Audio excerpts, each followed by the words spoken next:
দেখো বন্ধুরা, আমাদের অতি পরিচিত শাপলা। এই শাপলার রেসিপি আমি নিয়ে চলে এসেছি তোমাদের কাছে, তাও আবার চিংড়ি মাছ দিয়ে। এইভাবে চিংড়ি মাছ দিয়ে শাপলা রান্না করলে খেতে দুর্দান্ত লাগে। নমস্কার বন্ধুরা, আমি সুচরিতা। আমার রান্নাঘরে তোমাদের সকলকে স্বাগত জানাই। আজকে আমি তোমাদের সঙ্গে চিংড়ি মাছ দিয়ে শাপলার রেসিপিটা শেয়ার করে নেব। আমার এই ভিডিওটা স্কিপ না করে শেষ পর্যন্ত দেখার অনুরোধ রইল তোমাদের সকলের কাছে। অবশ্যই একটা লাইক দিয়ে দেখা শুরু করো বন্ধুরা। তোমাদের একটা লাইক আমার জন্য ভীষণ মূল্যবান, ভীষণ গুরুত্বপূর্ণ। দেখো, এই রেসিপির জন্য এখানে আমি প্রথমেই 1 আটি শাপলা নিয়েছি। শাপলাগুলো কেটে ধুয়ে পরিষ্কার করে নিয়েছি। এই শাপলার ওপরে যে আঁশটা থাকে সেটা আমি ছাড়িয়ে পরিষ্কার করে নিয়েছি। এদিকে দেখো, চিংড়ি মাছ নিয়েছি। এখানে আমি বেশি চিংড়ি মাছ নিইনি, 100 গ্রাম চিংড়ি নিয়েছি। এই 100 গ্রাম চিংড়ি দিয়েই আজকে আমি রেসিপিটা তৈরি করব। এই চিংড়ি মাছগুলো কেটে ধুয়ে পরিষ্কার করে নিয়েছি। এই চিংড়ির মধ্যেই স্বাদ মতো লবণ আর পরিমাণ মতো হলুদ গুঁড়ো অ্যাড করে দিয়েছি। এবার এই লবণ আর হলুদের সঙ্গে মাছগুলো খুব ভালোভাবে মেখে নিয়ে 5 মিনিট রেস্টে রেখে দেব।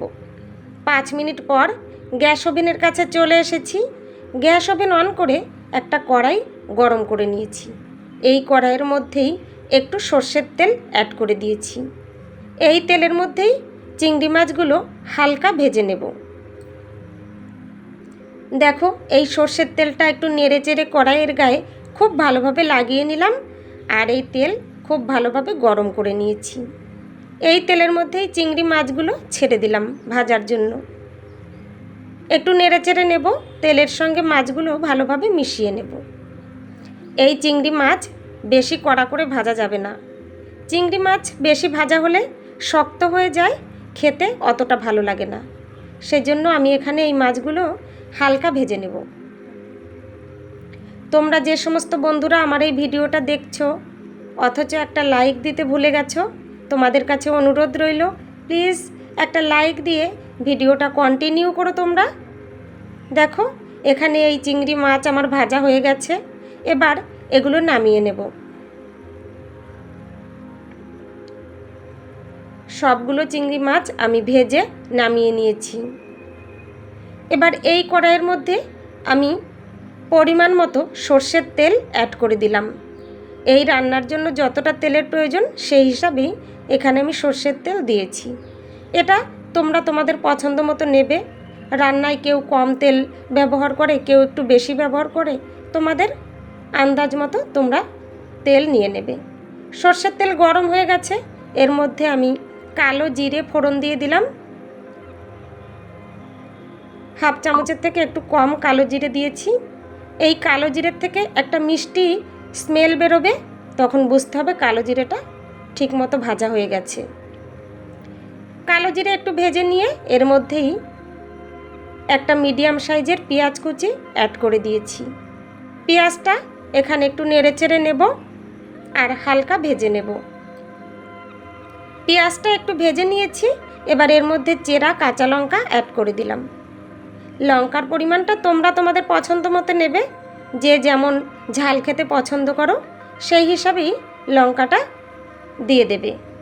কাঁচা লঙ্কা দিয়ে আবারও একটু নেড়ে চেড়ে নিলাম। এইভাবে কালো জিরে ফোড়ন দিয়ে পেঁয়াজ আর কাঁচা লঙ্কা চেরা তেলের সঙ্গে কিছুক্ষণ ভেজে নিলে এর থেকে একটা মিষ্টি স্মেল বের হয় আর রান্নার স্বাদও দ্বিগুণ হয়ে যায়। দেখো, এর মধ্যে আমি অলরেডি একটা টমেটো কুচি অ্যাড করে দিয়েছি। টমেটো দিয়ে আবারও কিছুক্ষণ নেড়ে চেড়ে নিলাম।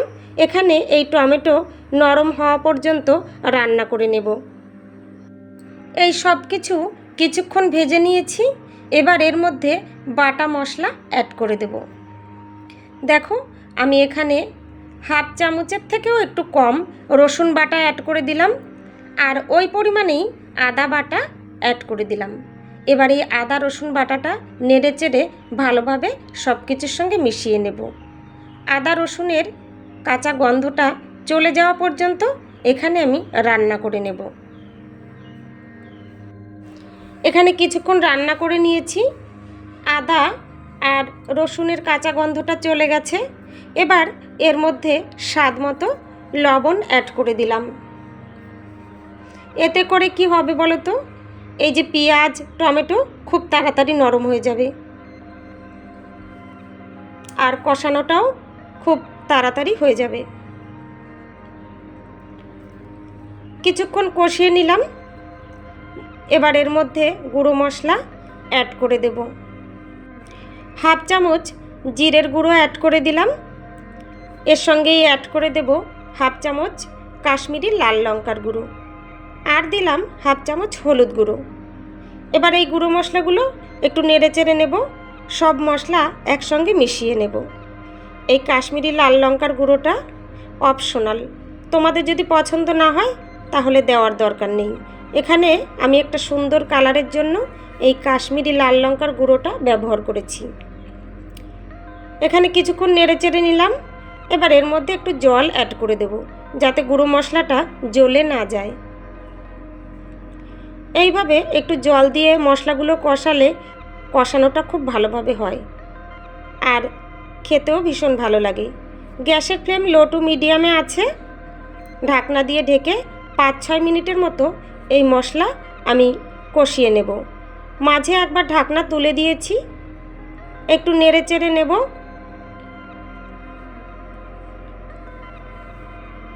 দেখো এখানে কিছুক্ষণ নেড়ে চেড়ে নিলাম।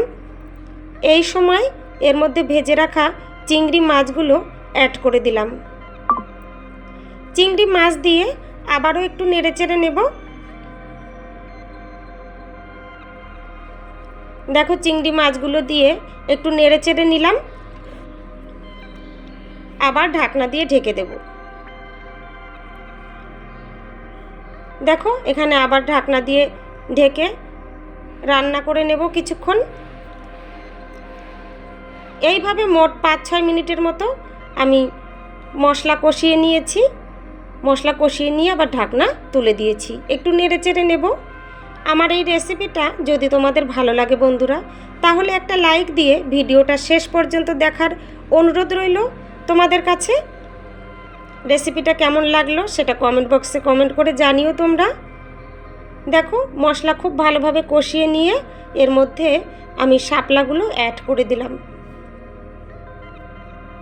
শাপলা অ্যাড করে দিয়ে একটু নেড়ে চেড়ে নেব। এই শাপলাগুলো মশলার সঙ্গে ভালোভাবে মিশিয়ে নেব। আমার এই রেসিপিটা যদি তোমাদের খুব ভালো লাগে তাহলে তোমাদের বন্ধুদের সঙ্গে অবশ্যই এই ভিডিওটা একটু শেয়ার করে দিও। বেশ কিছুক্ষণ সময় নিয়ে আমি শাপলাগুলো মশলার সঙ্গে ভালোভাবে মিশিয়ে নিয়েছি। এই সময় একটু চিনি অ্যাড করে দিলাম, যাতে মশলার ব্যালেন্সটা ঠিক থাকে। চিনিটা অপশনাল, তোমাদের পছন্দ না হলে দেওয়ার দরকার নেই। চিনি দিয়ে আবারও একটু নেড়ে চেড়ে নেব।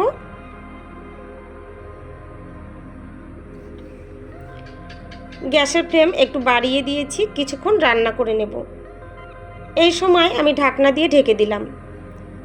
গ্যাসের ফ্লেম মিডিয়ামে রেখে ঢাকনা দিয়ে ঢেকে আমি রান্না করে নেব যতক্ষণ এই শাপলা পুরোপুরি সেদ্ধ না হচ্ছে। মাঝে দেখো একবার ঢাকনা তুলে দিয়ে একটু নেড়ে চেড়ে নেব। আমি এই রান্নায় কোনো জল ব্যবহার করব না, এই শাপলার থেকে জল ছেড়ে দিয়েছে, এই জলেই রান্না হয়ে যাবে। কিছুক্ষণ নেড়ে চেড়ে আবার ঢাকনা দিয়ে ঢেকে দিলাম। এইভাবে মোট 5-6 মিনিটের মতো আমি রান্না করে নিয়েছি। শাপলা সেদ্ধ হয়ে গেছে, রান্নাটা আমার মোটামুটি রেডি হয়ে গেছে। তোমরা যে সমস্ত নতুন বন্ধুরা আমার এই ভিডিওটা দেখছো অথচ আমার চ্যানেলটা সাবস্ক্রাইব করোনি, তোমাদের কাছে অনুরোধ রইল আমার এই রেসিপিটা যদি তোমাদের ভালো লাগে বন্ধুরা, তাহলে আমার চ্যানেলটা সাবস্ক্রাইব করে পাশে থাকা বেল বাটনটা প্রেস করে রেখো। এতে করে আমার রান্না করা রেসিপিগুলোর নোটিফিকেশন সবার আগে তোমাদের কাছে পৌঁছে যাবে। তোমরা তোমাদের সময় সুযোগ মতো দেখে নিতে পারবে। ঢাকনা তুলে দেওয়ার পরে আরও 2 মিনিটের মতো আমি রান্না করে নিয়েছি। চিংড়ি দিয়ে শাপলার রেসিপিটা আমার একদম রেডি হয়ে গেছে। এটা আমি একটা সার্ভিং প্লেটে নামিয়ে নিয়েছি। দেখো দেখতে কতটা লোভনীয় হয়েছে। এইভাবে চিংড়ি দিয়ে শাপলা রান্না করলে খেতে দুর্দান্ত লাগে বন্ধুরা। এইভাবে তোমরা বাড়িতে একবার ট্রাই করে দেখো, আশা করি ভীষণ ভালো লাগবে। অনেক ধন্যবাদ বন্ধুরা আমার এই ভিডিওটা শেষ পর্যন্ত দেখার জন্য, আমার পাশে থাকার জন্য। আজকের মতো এখানেই শেষ করলাম, আবার চলে আসবো তোমাদের কাছে অন্য আর একটা নতুন রেসিপি নিয়ে।